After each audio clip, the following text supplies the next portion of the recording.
Welcome. I am Jonnita Stanton. We have Reginald Perryman and Kashka Williams. We are TSARE. This is the There's Something About Real Estate podcast where we talk all things real estate. So we're going to jump right in. And I guess the subject, I don't even like saying it over the mic and giving but Zillow. Yeah. So, everybody talking about Zillow. Everybody. Like everybody. Even people that talk stocks, they talking about Zillow stock. Because it was like $90, then it was like $70, then it dropped down. I think it was like $50-something. Oh my when goodness. I last For real? checked. Yeah. I need to go buy. So it. I don't know. I brought puts on EXP, and I was going to buy puts on Zillow. I had Zillow stock before it went up, and I sold it. So sometimes, like, being in real estate can help you, especially, like, companies that are in the real estate space. You know the inner workings and what's going on. You like, okay, either I'm going to buy it, hold it, buy it and sell calls against it, or I'm going to buy some puts, right? So you can kind of predict what's going on. Right, but You got to explain a little bit about those puts. yeah, we gotta bring Jason on for that. But I said, Reggie in here with all this stock talk. I'm just learning, but I'm not taking big enough. I'm not shooting big enough shots. So I'm consistently about $1,000 a month that I'm making off of calls and puts. Passive. Right. My spirit So- stock up. Yeah. Go ahead. I love my spirit stock. So like, Way up. and see, I got American Airlines, and I just brought it and I hold it and I just keep selling calls against it. So I bring in money every month off of it. Because I might sell like a $24 or $25 call, make a few bucks off of it. It never goes to $24 or $25. At least not nowadays. So you get to keep it. It's still, Yeah. you don't give it away. If they don't call it, then it stays Right. it's yours. When I brought it, it was $21. Okay. Right. So if they call me out at $24, I'm good. Right. But it's not my favorite stock. I just liked it because how I ended up with it was I sold a put, right? A $21 put. I got paid. Now it's like, okay, this is pretty good. But it was a stock I didn't mind keeping. Right. So I sold a put, got paid. Sold another put, got paid. Because they never put it to me in layman's terms, right? They never said, okay, it went down to 18. I'm going to force you to buy it at 21, right? So that went on for a while. Then eventually it did go down. They put it to me at 21. But I had already collected some money, so I was still up. You didn't care. So now that I got it, I keep selling calls against it, right? You So got smart. You didn't it's learn like- the game. Yeah, so it's like making rent money. Yeah. The only thing that I haven't done it on a large scale. So I could take like 40 or 50,000 and make way more than I could on any rental property. So that's why a lot of your stock investors, they be like, oh, it's better to be in the stocks than real estate because they know that part of the game. But it's still riskier because, and this not including like the sophisticated people that do like spreads and stuff, but the difference with real estate and a stock is I could wake up tomorrow, all my stocks can be down 40%. My house you gonna see that drop so many months in advance, and you gonna see it's gonna be down 5%. 6 months later, it might be down 4% in value. You know what I'm saying? You have so much time to get out of real estate versus the stock market. Which brings us to that's a great segue to the Zillow, right? Right. So people are wondering now, is that what we're seeing, right? Are we seeing the beginning of the Bubble bursting. Yeah, I mean, yeah, I guess. Yeah. That's what we call it. Because that's what the question is. Like, if Zillow... So, I don't know where exactly Reggie wanted to go with the conversation, but since Kashka just brought it up, I know Right. I've been thinking about this move that they're making where they're downsizing and they're selling all of their properties. They're no longer doing these fix and flips. Right. Or not fix and flips, but these flips. And they're what are they doing? They are getting rid of a quarter of their staff. So Which may what does be a that good mean? thing for their stock because you get to cut your overhead and expenses. Because nobody said, who's to say they didn't overhire in the first place, right? Or became more efficient. Exactly. Right away. Because all other companies started figuring out ways to leverage technology and have less staff, right? So who's to say that's not the case? We don't know. So that may not be a bad sign. It's just But bad I think news. that what some people are wondering is, okay, if the investors don't buy the packages the way they expect them to, the stuff that doesn't sell, what does it do to the market when it comes back on the market? Because it may not have been necessarily, quality property. More like what was going on during, when the foreclosures and everything. So you're getting all these like outdated houses and things coming back onto the market. But this not that. Even if they brought, I don't know. I haven't seen the inventory they brought, but more than likely they're going to sell it to a large investor, I think. And even if they put it on the market, we're still in a dominant seller's market. So there's not 18 buyers per home, but there's probably still 3 or 4. Meaning that there's not enough homes for the buyers. They'll still be able to sell it. Now, the thing is, if they're smart, they won't dump them all on a retail market at once. That wouldn't be good for them. It'll be good for the market because it's enough. There's an absorption rate where it's enough buyers to buy that inventory that won't have a huge impact on the market, right? So Zillow, I think Zillow just got in trouble. They just stepped into a lane. The timing was bad. If you're putting it out there that you don't have to list your home with an agent, you can sell it to us the same way investors do. The thing with investors is, I know Detroit. I know our local market, right? Exactly. Another investor or realtor or wholesaler knows their local market. Well, Zillow comes in, they buy this property. Where are you finding a contractor? It's based on, but they're also buying it based on the algorithm versus. Right. Yeah. Right. But so here's the thing, though. I think people misunderstood what Zillow. I think the bigger play wasn't necessarily the home. It's the data. Because if I control the inventory, I get more eyeballs. Zillow make their money off of agents. Yes. Buying leads. Zillow attracts buyers. Agents buy leads, which are mostly buyers. So if I'm a listing agent and I list my property on Zillow and then Shaka buys a lead and he's getting all the leads from my property, well, what happened if Zillow comes in and say, I got 3 properties, right? Instead of Reggie's 1, and I'm selling more leads to Shaka and now Jonnita. So Zillow is collecting all this buyer data. Guess what all these buyers are going to do in 7 to 10 years? Sell. They're going to sell houses. Guess who's willing to buy their home? Zillow? Right. Not no more. Well, but that, I think that was the bigger play. It just got to the point. I think COVID had an impact on them that they didn't expect, because if they were buying a fix and flip, we were having trouble finding contractors here locally. Like you experienced it. You experienced increased costs. So no workers, employees. Right. But no, Zillow just got greedy. Yeah. That's what happened. Like, they got greedy at the end of the day. They tried to cut the people that helped build them. So those realtors that you're talking about that were buying leads from them, they tried to cut them out. But everybody's been trying to cut realtors out forever. So, yeah, but now that they making you money. Well, Zillow was founded by the people that founded Expedia. Yep. Right? So what happened to the travel agents? They're still around, but you don't see as many of them. You don't really need travel agents if you want to book a trip to California. You go on Orbitz or Expedia or whatever, right? Well, so I just had this experience with trip booking. I went to Mexico for my 40th birthday. And normally when I book any trip, I book it myself because I feel like I can get the best flights, pricing. I didn't feel like all-inclusive was worth it, so on and so forth. However, I learned that all-inclusive is well worth it, depending on where you stand. I loved it. But anyway.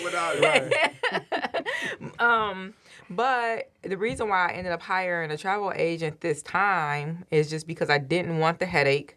I also wanted the knowledge, like the personal experience that the travel agents have with the destinations. So when I'm going on and I'm on oyster.com or I'm on bookit.com and I'm on all these .coms and I'm doing the booking myself, so sure, I can, book my own trip, get it done. Right. But when I hire the agent, I have the professional experience, someone who's talking to me, leading me, guiding me, like all those things. And I think it's a good comparison to a real estate agent. Right. Because if you have an agent that's selling your house or helping you buy a house, you're going to get an experience that you're just not going to get with Redfin or Zillow or, whomever these other online companies are where you can just, what they call it, iBuy. iBuyers, yeah. So it's different though. Right. So Reg used Expedia. So if Expedia would have been selling their leads to travel agents and then tried to cut the travel agent out, it would have been a problem. They never tried to do that though. Right. They just came over and took over because that was the industry where they could do that. But Zillow was selling leads to realtors, and tried to cut them out. Right. You tried to cut them out. Like, so, at the end of the day, I don't even know why anybody would pay for Zillow right now. I don't think that they didn't necessarily try to cut them out. So that's where that Rex. Yeah. They are more so what you're talking about, where they try to cut out. They're trying to cut out the buyer's agent. Zillow, I don't know that I believe they were actually just like trying to cut the agent out per se. Because yes and no. Yeah, but I mean, because they had a site built where you can go on and you can click a button, buy a house, sell a house. Yep. For sale by owner. But did they put it out there the same way that, say, like a RedX or like you said, the old back in the day, for sale by owner.com? Right. Like you don't need this person. Of course, they didn't say it that way, but that's what they tried to do. That's how the other company said it. Here's the thing that. So every service industry will have some type of online platform to try to take them out.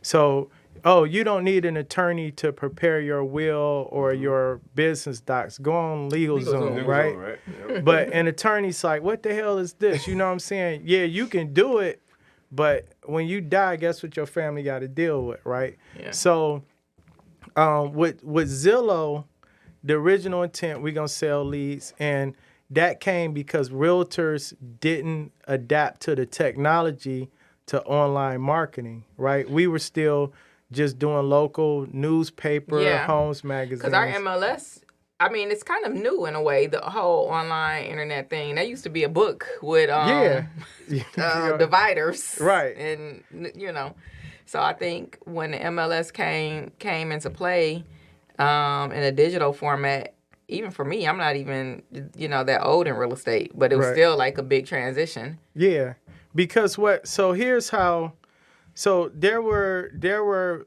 a number of attacks against the National Association of Realtors one of the first Department of Justice complaints was that realtors you would list your property with a realtor, but say maybe like Realtor B offered an entry-only listing, which means that you're not going to service my home. You're just going to put it in an MLS. Well, what Zillow did was Zillow, Realtor.com, all these Trulia, they went to the MLS boards and said, we need the data. We're going to pay you to syndicate the data because we need to be able to sell leads. Agents like, wow, you're selling me my own stuff, right? But then what was happening was Shaka's listing, because he did an entry-only listing, wouldn't show on Zillow or Realtor.com or these sites, right? Because the agent had to either opt in or opt out or not play at all, because they would automatically not put entry-only leads on these sites. So there were arguments and complaints about that. Then this new company, what is it, Rex? Yeah, Rex. Yep. Real Estate Exchange. Now they're suing Zillow and the National Association of Realtors because their thing is they want to save the consumer money, but they're like, hey, y'all not playing fair. Y'all not letting our listings show on Zillow. So now, well, they're letting the listing show on Zillow, but under a different tab. So it's like Zillow has a agent tab or something like that, and then there's like a other tab. So they're pissed off that they're on the other tab and they're feeling like they're being like their listings are not showing. Yeah, right? Like, well, they're showing, but not on the first page. But you gotta dig a little deeper. You can't be lazy. Like you got the off-brand listing. Exactly. Right? That's how they feel. But here's my thing with Rex. If you have these listings, why not build your own platform? All Zillow is build your own Zillow. Redfin? Right. Build your own Redfin.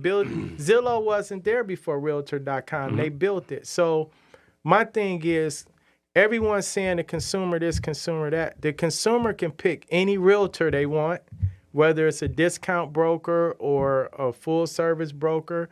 A seller can say, I don't want my listing on Trulia. And you have to, as a realtor, you have to opt out from allowing their listing to show on certain platforms, right? So the consumer already has control.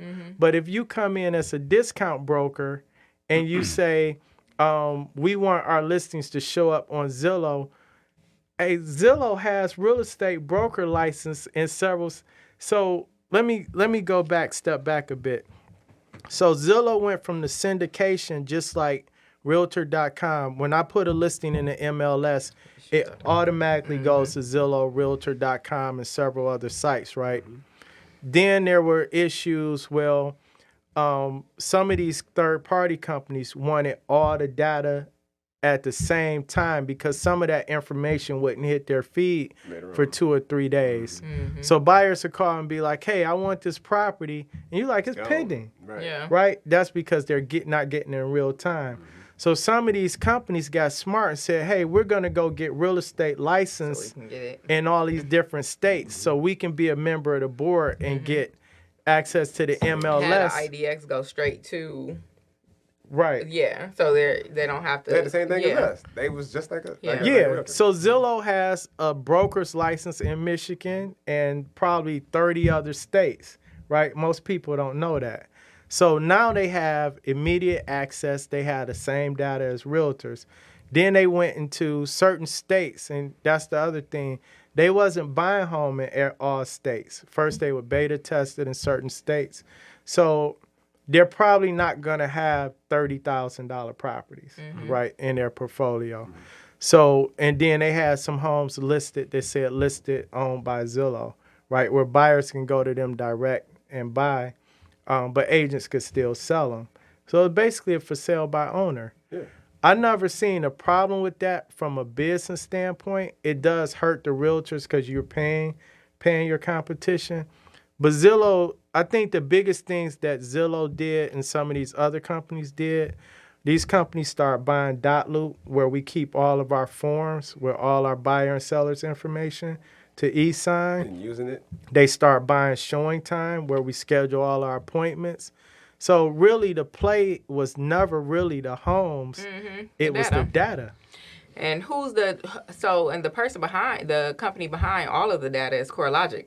Right? Yeah, CoreLogic is probably the biggest when it comes to data, right? And there are several other players, but they're probably the first one that come to mind. So with the data, though, they were going to try to cut the realtors out. Right. Because we don't need you no more. We don't need your information. You think you don't. Exactly. Until you travel to Africa. So you get what you pay for, though, right? Yeah. That's a real thing. You get what you pay for. You think it's free or you think it's cheaper. You know what I mean? You're getting cheaper service for a reason. Right. But it goes back to, and when I say until you travel to Africa because of the travel agent, when we go to Cancun or Jamaica, I can go on Orbitz or Expedia, get all inclusive. I'm going to get there, I'm going to see a bunch of Americans, people talk English. When I go to Africa or even France or something, I need a travel agent or somebody that lives there because I need somebody that has experience, where to go. I need somebody to tell me where they speak English. And I can Google this stuff, but it's not the same as somebody telling me exactly what to do, what shots I need, telling me how to coordinate all of this. That's what a travel agent is for. That's what a good real estate agent is for. I can't trust that I can't trust that online unless I've been down that road before. So that would be the difference. So what Zillow can't do is build relationships. This is still a relationship business. Yep. I can call Shaka tomorrow and be like, hey, I need a bid over here on this property. Because you explained it when you saying you were doing, I think, with the land bank. They promised you all of these properties and the numbers didn't make sense at the time. Yeah. That's Zillow with contractors or any large entity with contractors. If I have to have a certain amount of money in order to get business from you, that's not good for everybody. First thing you hear when somebody say, I got 100 properties. Yeah. You're gonna do work on all 100 of them, bruh. Walk away. So it's the same thing that Zillow was doing. Right. You know what I mean? So yeah.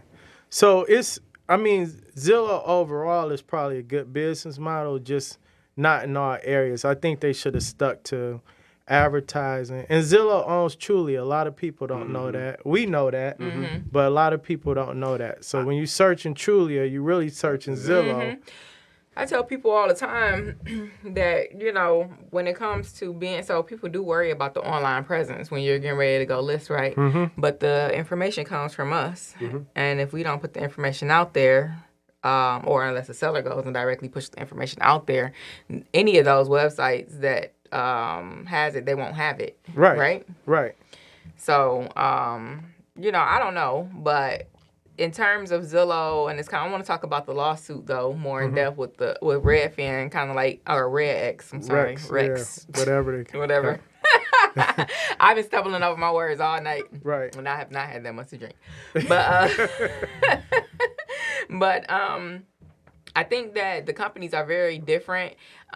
This company Rex, I'm not liking them a whole lot because it is very reminiscent of like when we used to have 2005 and 6. Yeah, they had them discount brokers. Yeah. Yeah. And then you're kind of wondering, and I will admit, being a young real estate agent, then, just getting my license, I was kind of scared, like, dang, I just got my license. And now, I'm not going to be able to sell any real estate because of forsalebyowner.com or discounthaven.com, whatever they were. And, this company is coming out and they're suing NAR and they're suing Zillow. Right. And basically saying, oh, you guys aren't playing fair. But one of the things that I was reading, which I didn't realize, is some of those dollar listings. You ever see that? Yeah. That's where that's coming from. Right. And I know I've had to make a phone call a couple times and be like, what's the buyer's agent commission? Is it really $1? Right. Because a lot of people ignore that and you get the closing and your commission check be $1. Explain. You gotta go explain further. For the newer agents. Right. And the general public. Yeah. Well, this company, they're a discount brokerage, and if you check out their website, they basically say, you don't need a buyer's agent. I think this is one of the first times, at least for me, where I'm seeing they're actually targeting the buyer's agent. Right. In particular. So they're going to work for the seller. They're going to work for the buyer. They say that they're a one-stop shop and they have construction and they host open houses and they do all these things. They basically pay their agent salary. And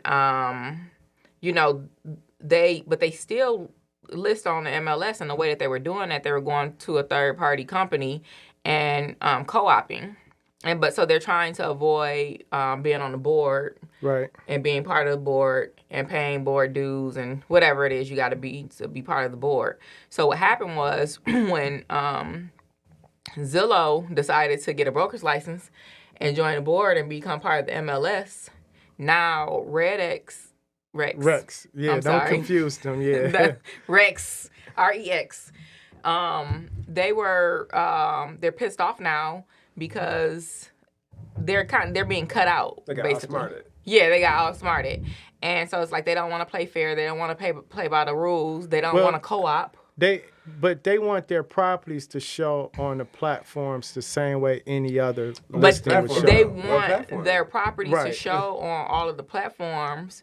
They want the benefits of being part of the board or part of National Association of Realtors without actually being a part of it. Oh, they want to date without getting married. Exactly. Right. So that's the problem that's coming up. And it's kind of like, no, you can still be here and be displayed, but no, you're not on the front page, or no, you're not being housed where the other listings. You're not under the same tab anymore because you are not a full service, exclusive right to sell company. You don't want to, and so you can't get what the other people are paying for free. Exactly, and so they're basically, I think they're saying it's against antitrust. Antitrust. So here's the thing: anytime you get too big, it's a problem, right? And you got the National Association of Realtors, right? So the thing is, the MLS is a benefit of being, it's one of the benefits you get of being part of the organization. So let's say the three of us or anybody watching, let's say you and 5 people get together, right? And y'all say, this is the business we're going to do. We have a code of ethics. All of our businesses have to operate under these ethics, right? And y'all go and create a online portal where somebody comes and buy y'all service, whether it's attorneys and whatever board or organization you start. Y'all all agree to operate under these bylaws, ethics, or whatever, right? And you create this portal. And then here comes Joe Smo that's in the same line of business as you, and they say, oh, it's not fair because y'all got 1 million people that's doing business with y'all because y'all have these ethics, but mainly because y'all had this platform that's grew so big. I want in, but I don't want to comply with your ethics or your bylaws. I just want my services to be offered on your platform. So that's where this is really coming up at. But what they're saying is, it's not me that has a problem, it's the consumer. Well, everybody really, else. The consumer don't really have a problem. The consumer needs to know, if I go with this group, I'm going to have my service, I'm going to have all of these benefits of working with somebody that's part of this group. If I go work with this person, I'm not going to get those benefits, but I'll get a discount on my fees. Which one do I choose as a consumer? You get what you pay for, right? If you feel like you're advanced and you can go over to Rex, right? Yes, you're right. Then you're fine, right?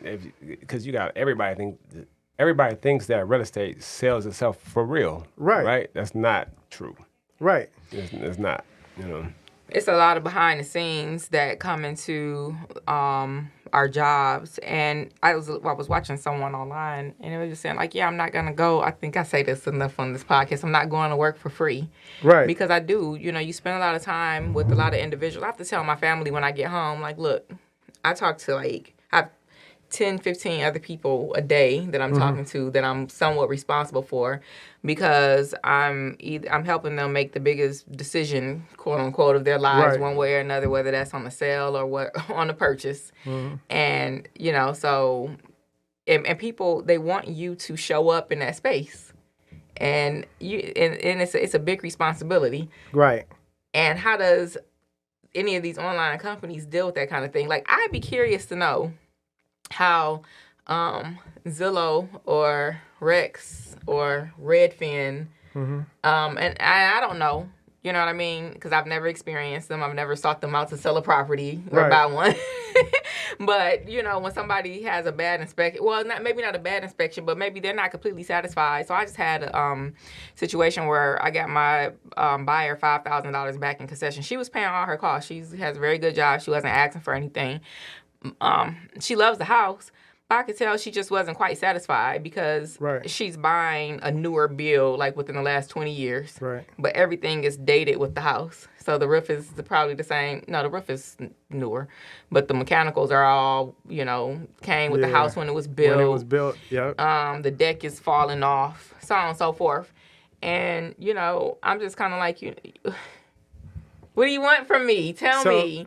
But how do these companies, get with that person and satisfy them at the end of the day? They don't. So here's the thing. Like, anytime the real estate market is extremely good, everybody want a piece of it because there's so many for companies that have online platforms, and I'm going to talk about Amazon in a minute, that's the scary one right there. Amazon? Yeah, I'm going to tell y'all. Well, I'm going to tell you. So back in like the late 90s, mid to late 90s, we had a lot of banks that were saying we're going to open up real estate brokerage divisions because they wanted to do the loans and service the real estate. And realtors were complaining about it left and right. Then when the crash hit, we like, the bank's in real estate anyway. Now they realize they don't want it. Right? Mm-hmm. Just like Zillow. Mm-hmm. You get in it, and like now you realize you don't want it. Out of there real quick, right? So yeah, that was quick. So those online, I can click online, I can go see the house. I don't know if y'all remember, it was a company that was trying to eliminate the showing agent, where you would do like a FaceTime video. This was maybe about probably 8 or 9 years ago. You would go in, they would get all your information, your ID, they would give you the lockbox code, you would do a FaceTime video, and you would be online with an agent probably in another state. So you didn't need a showing agent. Mm-hmm. And then they would just write the offer for you, and they would charge you a small fee, and then they would just represent the seller or whatever the case may be. Mm-hmm. That died out real quick because that's when you start seeing in the MLS, agent must be present with buyer, right? Mm-hmm. So whenever the market is good and easy, everybody want to get in it because they feel like they can jump in and take over. But what a lot of people are missing out on from realtors and wholesalers is that whoever can master online is going to get the most data and most eyeballs. But where realtors and wholesalers benefit is because we're still hand to hand. We're still doing the direct mailers. We're still making the calls, and we're still meeting the people. Online, you're still going to get a certain type of consumer that's probably educated and sophisticated, where they can push a button, they know what they're doing, and they can walk through it. They probably can sell their homes themselves. They probably can buy a home themselves. Mm-hmm. But what those platforms can't handle, which we get more often than not, is the people that don't know what they're doing, that need their handhelds. Those are the people that sue those online and platforms. Everybody feels like they know, but you don't know. Everybody feel like they're an expert. Yeah. But you're not. You know what I mean? I'm talking about realtors, anything across the board. They feel like they're wholesalers, right? Flippers, and I've been learning that the hard way, right? You know, so everybody feel like they're the expert, and then when they get around somebody that actually knows, and you realize that they're not an expert. So just be fair, pay what you're supposed to pay for it. So I'm not saying pay every agent, right? Find you a reputable agent and pay that person what they're worth, because they are worth that small fee that they're charging. So, sophisticated. You mentioned sophisticated, pressing the button. I don't care how sophisticated you are. Them filters. Yeah. It's hard to imagine buying. Look, I remember one time looking at a picture online, because sometimes I'll sit with my buyers and look through pictures with them. And one time I was looking at the picture, she said, "Oh, this house, really want to see it." I'm like, you see the ceiling caving in? Filters. And she was like, "I didn't even see that." And I'm like, yeah, look, imagine buying a house and sight unseen, right? Sight unseen. Right. You know, online, and you didn't have at least somebody working with you to go and inspect, visually inspect the property or something to make sure. And you get over there and the ceiling caving in. What was that one house we saw over in Southfield? I think we took Paul with us. It was Joe's house. Like that he picture. Took that house. He did. He's doing the house right now. I know. But what I'm saying is, imagine if whoever that seller was had listed the house, and then we took nice pictures, professional photos of it. Somebody bought it sight unseen. Yeah. They be mad as hell. Because I used to get that listing bank foreclosures, and then like Bank of America, they would have me, they would assign a property and put it with auction.com. So all I was the listing agent, make sure it got in the MLS. I would get a commission. Some buyers would call me, but most buyers would just go online and bid. And they even did some occupied properties, or people would buy them sight unseen because we haven't went through eviction yet. it was such a high fallout rate because they would accept the highest bid with proof of funds and everything.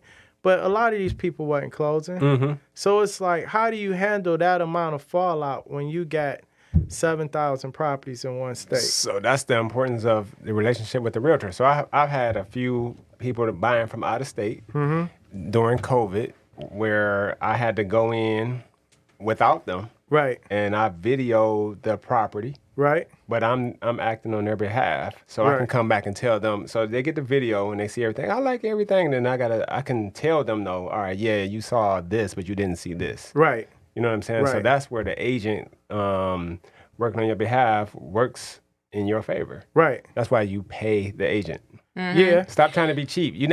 Stop trying to get discounts. Like that's my biggest. Like you don't get discount on food. Right. You don't get discount on Shoes, anything that's worth having. You don't get discount on your doctor, your surgery.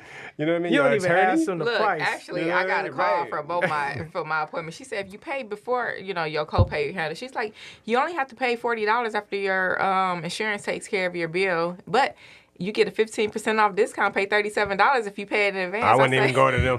Right. I say, okay, cool. Let me pay right now. I pay my doctor full price, whatever it costs. Whatever it costs. No, You don't no even questions. question it. Yep. So, and that's the same thing with your attorney. When you in trouble, Yeah. you don't be like, hey man, how much can I get that for? What you charging 10? What? I only got 8. All right, we'll go find you another attorney. But you want this attorney, right? You want his representation, right? Because he has the back end. You saw his results, right? Do the same thing with your realtor. I feel like people, if you list your house with a realtor, you're probably going to end up making a lot more in your return in a lot less time. The stats say it. It's like stats that prove that because, one, when you sell for sale by owner, you start attracting a lot of investors, and Realtors. The buyer knows that you're not paying a realtor, so they automatically assume that they can discount your house because you're not paying whatever the commission rate is that you would normally pay. And what you were saying earlier about a company offering a buyer agent a $1 commission, as the seller, in most cases, let's say I'm charging 10%, right, commission. And in the MLS, I might get a buyer agent 5%, I keep 5%. Every agent that's in the state has an incentive to want to sell your property. But if I put on there $1, they may only be willing to sell it if their buyer's going to make up the difference. Yeah. Which brings me up to another issue, and this is what the Association of Realtors was fighting with sellers, right?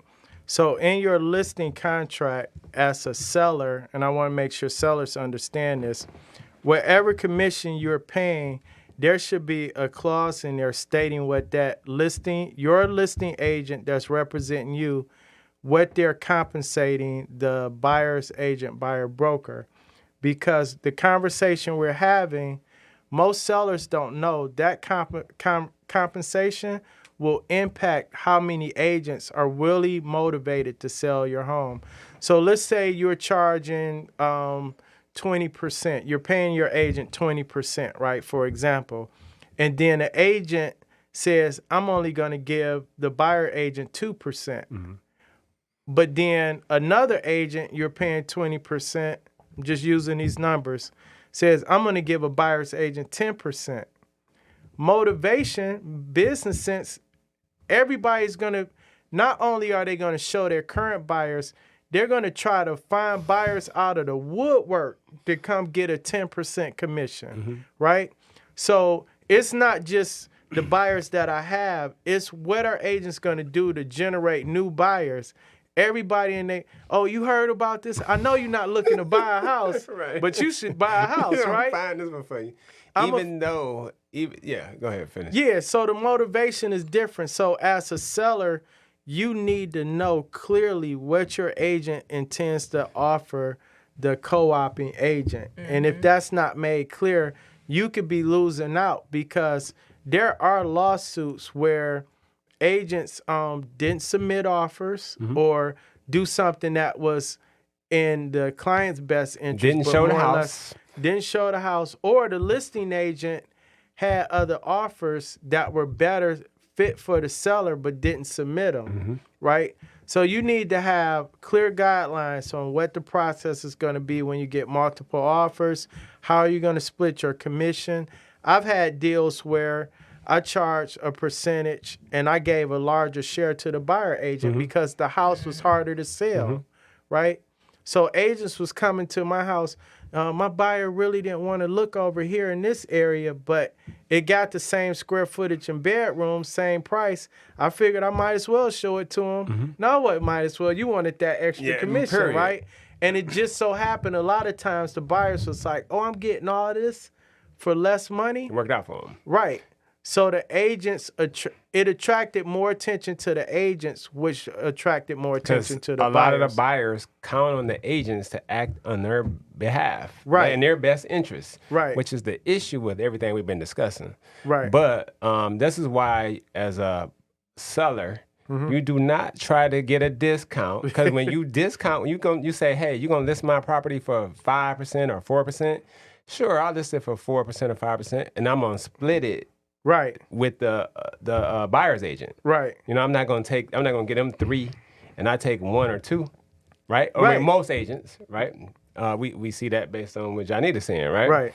So now your house is now gonna be, although it shouldn't be, right, based on our ethics. Well, here's right? here's the thing, right? I can agree with Jonnita in a certain extent, right? Because, like, let's say I got a buyer that's scraping by. They barely got. They getting down payment assistance. They need concessions from the seller. They got just enough money to buy a house and close. They don't have enough money to pay you. So under that circumstance, I'm gonna have to accept $1 if that's the compensation to the buyer's agent, or you can submit your offer and ask for a higher commission. Let's go to this, right? So talking about working for nothing, right? So the online game, the iBuyers, especially the iBuyers, will have the biggest impact on wholesalers and investors, because all it is, some of these larger companies, they got big marketing budgets. So like if you see companies like Home Light, they'll have like a ad campaign to say simple sale, where you sell your home. And this is why I tell realtors and wholesalers, you have to give sellers a menu, right? Every wholesaler should have a relationship with a realtor that they can refer leads to, because every wholesale deal is not going to fit your scenario, your figures, or your investor figures, but they would fit a traditional sale, right? So these companies, like if you go on, so going back to the Zillow platform and like Simple Sale, right? So when you click on it, it's gonna say, ask you your address, your email address. It has all your data, right? So now they can sell this data, whatever they want to do. They've already kind of calculate based on zip code and what you put in, house, fair, poor, average. They're going to give you a price range that they would buy the house for. Goes back to what I said. This is what I'll buy it for. This is what it's worth. If you don't like our price, here's 3 realtors you can call that can sell it between this price range without them even seeing the house. They just have enough data to be able to tell you approximately what it would sell for.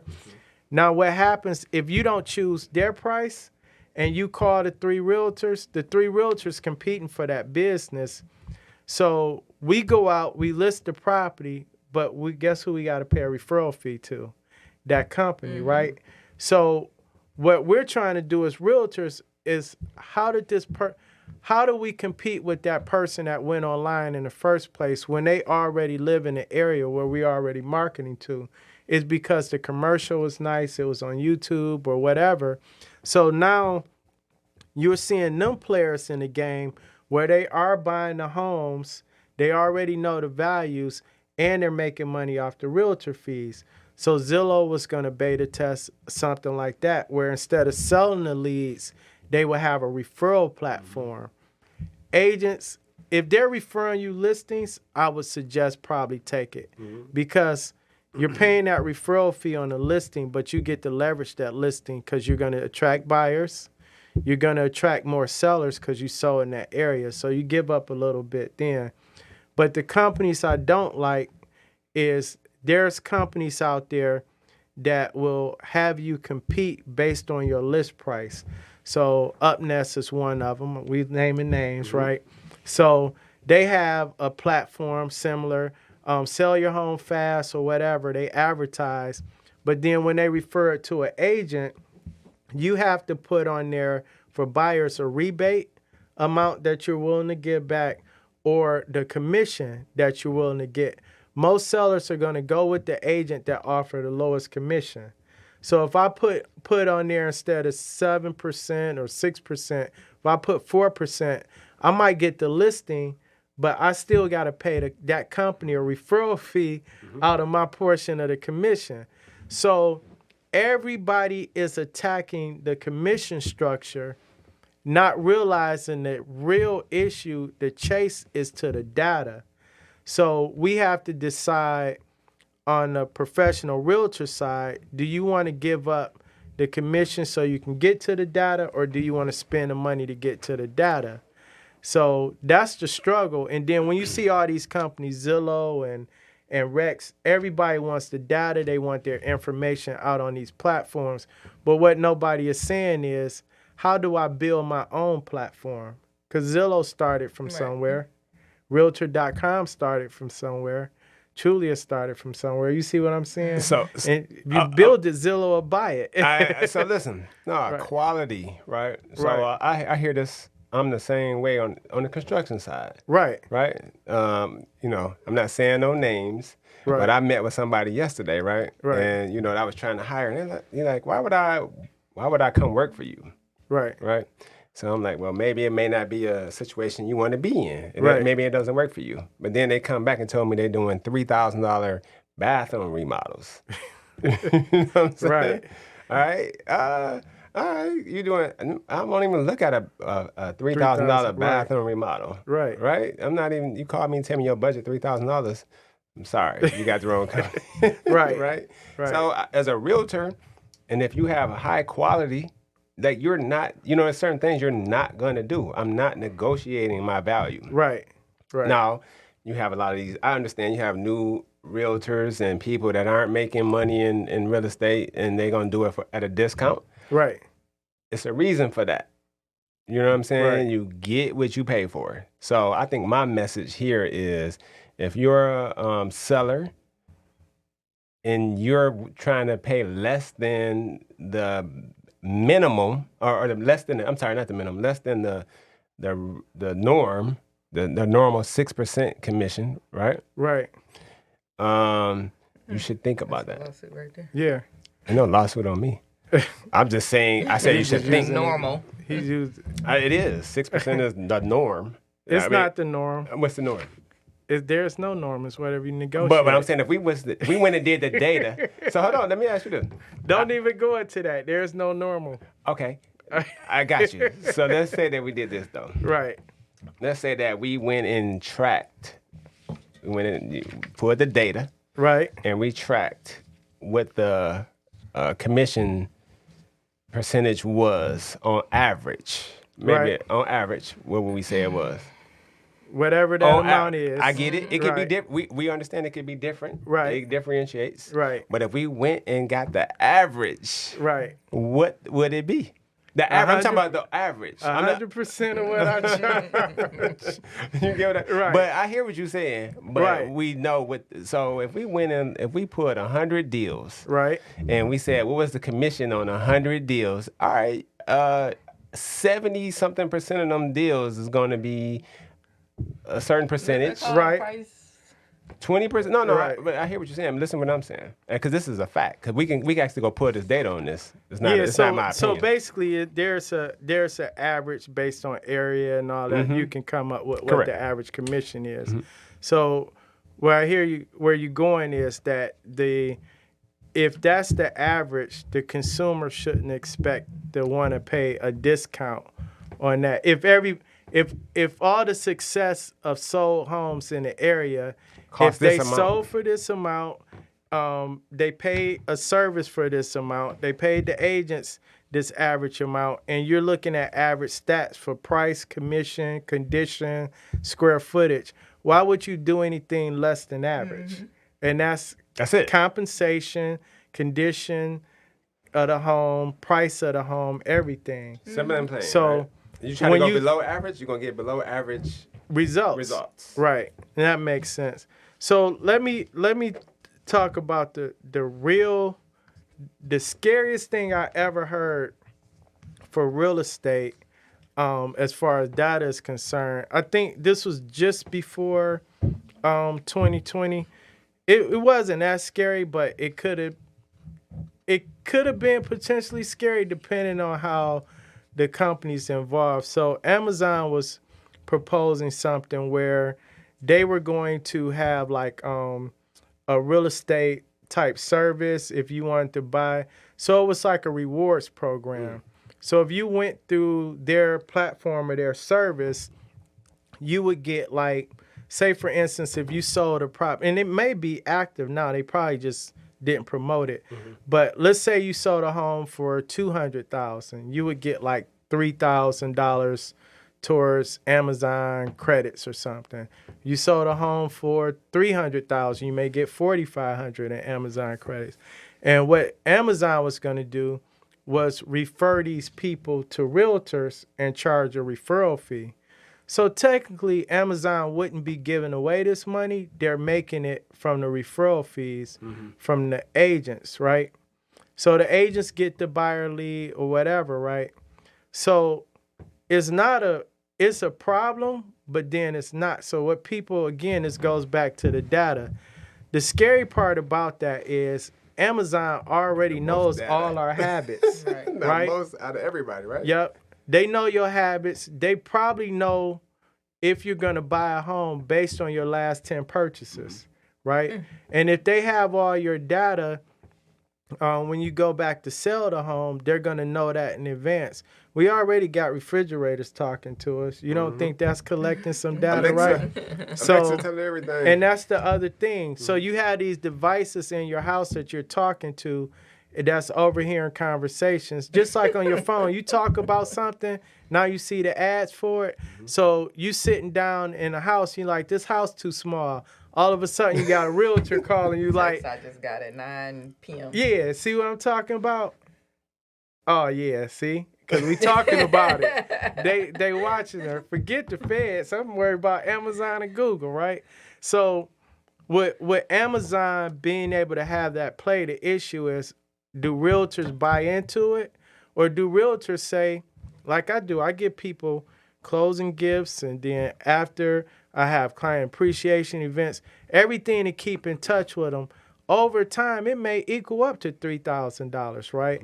Gifts, pop buys, we drop off a bunch of different stuff over the years just to stay in contact. But the perception from the consumer is, I'm getting this $3,000 up front. Yeah. And when I close on my house, I can go bonkers on Amazon, right? So it's like, how do you compete against that, right? So I'm really more afraid of Amazon than Zillow in the real estate space. I hear you on that. True. Right?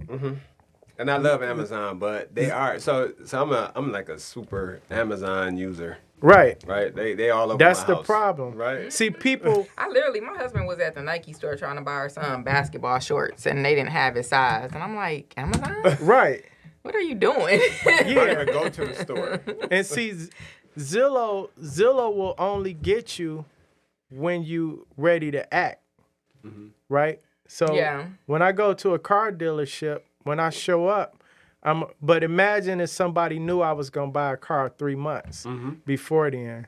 You see what I'm saying? The same way that we do as agents, though, but we do it in a different way. Yeah. Right. Yep. We it's different. We don't have insider information. They got insider information. They hear everything. Literally insider information. So that's my 2 cents on that. But Zillow is a force. It's just so many people people that brought the stock were all hyped up. I'm like, Zillow is not $100 and something stock company. It's just not. To me, it wasn't. You know what I'm saying? But is it $50? Yeah, I think it's. I can look it up. It's at 56 pull it up right on. now, right? E-Trade. I don't know. It's like I don't know what they getting ready to do, because I thought about it when I was looking at the stock, dropping. But I'm like, okay, y'all getting rid of, like you said, it could be a positive, but I don't know. I don't see it all being y'all inventory and firing people. But you also gotta. But people, I don't think enough people are talking. Everybody's talking about what they're selling. Nobody's really saying what they brought it for. Because it could be a huge profit.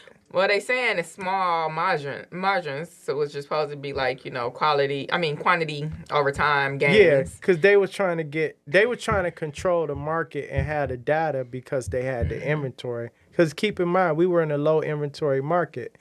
People brought into it because they needed to sell in order to buy a house. They needed a guaranteed buyer before they went out and acquired another property. So they solved that problem just like a bridge loan would solve that problem. But hey, I got an iBuyer that's guaranteeing me this money, and they're going to buy it even if I wait 2 months from now to sell because I need to go out and find another property. So maybe they only brought it for, let's say, whatever the commission is, they deducted that from the average market value, and they brought it just cheap enough to acquire the property and sell it and break even, right? But guess how many buyer leads they would have got off of that they could have sold the agents at a higher amount. But they don't think about that. You know what I'm saying? They thought about it. You think they did? Zillow. I know they did. Because they're a data influence company. I got a call from a Zillow. You're talking about Zillow, right? Yeah.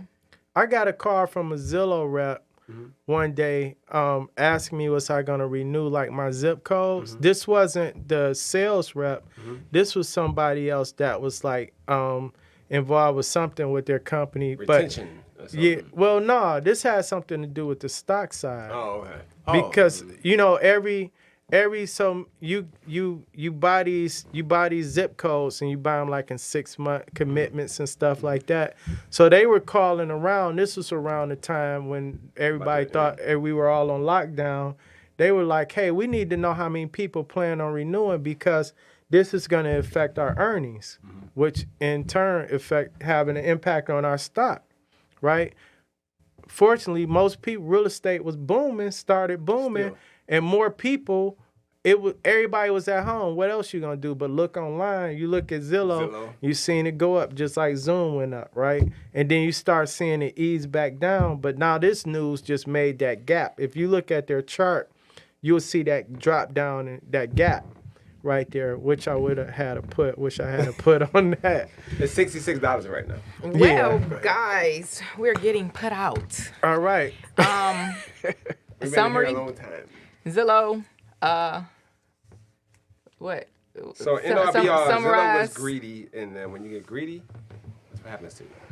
I remember Mark Cuban said that about the NFL. I paid attention to it, and Warren Buffett says it all. He said it all the time, right? His quote is, "Be fearful when everybody is being greedy," which is what's going on right now. Everybody sees real estate as the money maker. And everybody wants to be in it, right? So now you gotta be careful about jumping in it.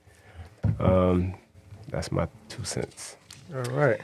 Okay, it's a wrap. Find us on YouTube and Spotify and Google Music, and come on, Reggie, jump in. Apple Podcasts, Google Podcasts, Breaker, Spotify. Just Google us. Go on YouTube and watch it, and then go from there. Yeah. TSARE, there's something about real estate podcast. All righty. All right. It's a wrap. All right.